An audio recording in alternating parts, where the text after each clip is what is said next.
Hey, Jessica, how are you today? So excited to be here. Today is our first part 3 video in this model answer series. Just in case this is your first video with us, guys, or your first video in this series, go back and watch the other ones. Aubrey, what is the point of these little video lessons? Right, to improve your IELTS speaking score. That is the whole goal. So for each, you're hearing sample answers, and then we're giving feedback, pulling out specific things that we do that you need to do in order to increase your score. So we'll let you know which score it will improve, how to use it so that you're ready for test day to get the 7 or higher that you need. Exactly. This is exactly what you need, guys, because there are so many features of your speech that the examiner pays attention to, and it's really difficult for you to know how to improve all of the different skills, and you can't improve them all at the same time. So picking out specific things, each of these videos, guys, will help you improve your overall speaking score. So we did 3 episodes about part 1 answers, 3 episodes about part 2 answers, and today we're starting part 3. So just like on the real exam, guys, the part 3 answers are going to be connected to the part 2 ones, right? So the topics are connected just like on the real exam. So today we're talking about cafes, is that right? Yes, exactly, right? You heard sample answers from us, a part 2 that was describing a cafe. And so now I'm going to ask Jessica related part 3 questions. Are you ready, Jessica? As ready as I'll ever be. Okay. What kind of people would like to go to a cafe? So again, I have to put this in the framework of Portland because if I were to imagine people going to a cafe in, say, Paris, a city that is much more sophisticated than Portland, the cafe life would be very much different. It would be a stark contrast to what one would see here. But if I focus on the local cafes, then I more think of just coffee shops, right? So the people you'll see in a cafe here, I'm going to put them into 2 groups, actually. Let's classify these people. Let's stereotype these patrons. The first group would be millennials who are maybe just hanging out because they have lots of time. If you're a student, right, you have lots of time to go to cafes and talk about politics and philosophy. But these days, more and more, it's actually the second group of people, which are people close to my age, and they're working. Everybody is just in there by themselves, ear pods in, plugging away at their latest novel or data entry task.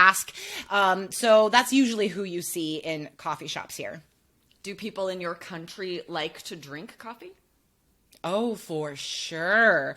Americans thrive on coffee. We run on caffeine. It is completely expected and normal to have a huge drip coffee pot in your kitchen, and for that to be the very first thing you do as soon as you wake up in the morning is to brew that cup of Java.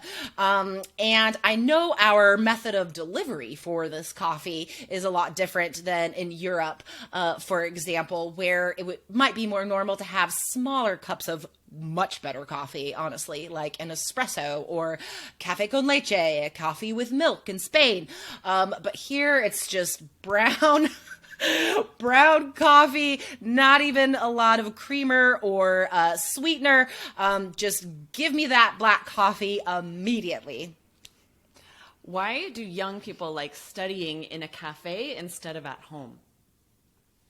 Well, I could certainly put this into a personal perspective. I know from my own experience that I did used to love studying in coffee shops and diners because if you're a student, you probably share an abode with a variety of roommates, and they may not be your first choice for people to spend time with.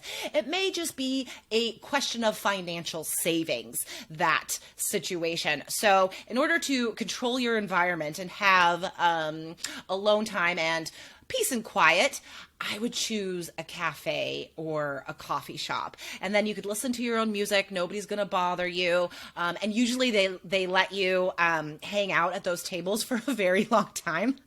So it's an affordable way to get a lot of studying done. Excellent. Okay, I'm going to stop there because I have so much to share. Students, we're going to focus on the fluency and coherence score because Jessica used so many good linking phrases and filler phrases to boost that fluency and coherence score. So right from the get-go, her very first sentence has a little bit of a filler phrase so that we avoid that pause, that hesitation. She said, again, I have to put this in the framework of Portland, which if you think about, imagine if you're not sure exactly how you want to answer, that all could be filler for you to say, well, I'm going to put this into the framework of the city where I live. And then by then you'll know what you want to say. So let me interject something real fast here because my part 2 answer for this was also, of course, based in Portland. And I do hear students repeating themselves in part 3. They'll end up repeating stuff they already said in part 2 because the topics are related. So don't repeat yourself word for word, but you can just say like that phrase. You can link it by saying, again, I will put this in the framework of blah, blah, blah, and then move on and add new information. Yes, good point, right? Even if you're using this as a filler phrase, you'll want it to be somewhat different from your part 2, for sure. Okay, so then, as you're listening to, you definitely want to listen to her answer again now that I'm pointing out these linking phrases. You see how she links her ideas together. It's not just simple sentences in a vacuum. They're all linked together. She then says, but if I focus on blah, blah, and then she says, so the people, so she's using these linking words to link it together. And some of them come at the end. She said, 2 groups, actually, right? This linking phrase to tie it all together. Then she says, these days, more and more, great linking phrase to transition into talking about sort of what's happening more nowadays that might be different from the past. And then, of course, the linking phrase, for example, she says, in Europe, for example, where you might see these fancy cappuccinos, right?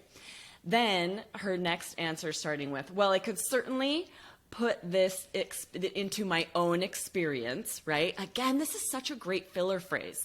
If you know you're going to talk about personal details, but you don't quite yet know exactly how you want to answer it, or you're maybe trying to think of a vocabulary word, this is a great filler phrase that is going to be appropriate for any answer. To say, well, I could certainly put this into my own experience. And then say it, slow enough that you're having a second to think, and that avoids that pause, that hesitation. And then these linking phrases, if you're a student, you probably, in order to control your environment, and then she uses then and usually. If you start listening, when you're hearing a sample answer, start listening for how we're linking our words together. Sometimes it's one linking word, sometimes it's a whole linking phrase. That when you're writing an essay, you'd need a comma after it. You have to have these for your speaking answers as well to get 7 or higher for fluency and coherence. Yeah, that's some feedback we often give the students we work with, the personal coach students in 3 Keys IELTS, is this same advice on how to improve fluency and coherence, because this isn't a given. This isn't a natural way to speak for a lot of students. And you may have never been taught how to glue your words together in a variety of ways, but the examiner does listen specifically for the amount and the variety of transition phrases on speaking, guys. So many students miss out on this in part 3. Maybe you're still just saying and, but, so, because. And that may be fine in part 1, but we have to expand those phrases in part 3. So please look at the description below the video. We will list some of the phrases I used, and definitely listen more than once to today's lesson. Guys, remember to hit like and subscribe right now so you don't miss our future part 3 videos, and go back and watch the rest of the series if you haven't already. And if you have a few minutes, we have a free quiz for you. Aubrey, what's this quiz deal? Yes, Jessica made it with her 14 years of examiner experience. It only takes 2 minutes. Go to allearsenglish.com/IELTS quiz, and you'll find out your estimated band score. What would you get if you took it today? And you'll also get free resources at your level. So go today, allearsenglish.com/IELTS quiz. All right, awesome. Super cool. Aubrey, thank you so much. You were a fantastic examiner. Thank you. You were a fantastic student. This is one of my favorite things about Aubrey. It's like I'm making a desk for my face to sit on. Oh. It's so fun. I love it so much. Okay. All right, guys. Well, stay tuned next time for more of Aubrey's gestures and our IELTS advice. Bye, Aubrey. Bye-bye. Bonus tip, get a 7 or higher with the All Ears English app, featuring real-time transcripts and vocabulary practice that will push your score higher. Plus, fun video lessons with Lindsay, Michelle, and Jessica. Download the app today at allearsenglish.com/app.